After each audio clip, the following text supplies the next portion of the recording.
భార్య చని ఆకాశం క్రింద భూమికి పైన సంచరించే ఎగిరే పక్షుల్లో ప్రాముఖ్యంగా 3 పక్షులు ఉన్నాయి. నంబర్ 1 తోనే ఉంటాయి.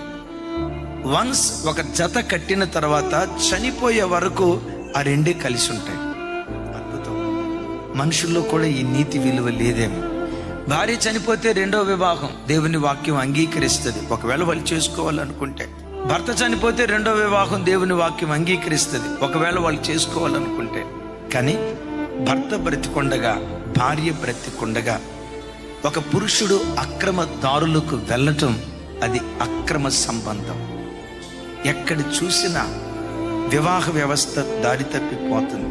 నా భార్య అందగత్తి కాదనో, నాకేదో సంతోషం ఇవ్వట్లేదనో, నాకు నచ్చలేదనో, పిల్లలు పుట్టిన తర్వాత అక్రమదారులకు వెళ్తున్నారు. మనుషుడ విను, బోధించే నేను, వింటున్న మీరు. నీతి కలిగిన న్యాయాధిపతి అయిన దేవుని ఎదుట నిలవబడే రోజు ఒకటి ఉంది. నీవు చేసిన ప్రతి చర్యను బట్టి, దేహంతో జరిగించిన ప్రతి పనిని బట్టి దేవుడు లెక్క అడుగుతాడు. We are accountable. బిడ్లరా, వివాహ బంధం చాలా పవిత్రమైనది.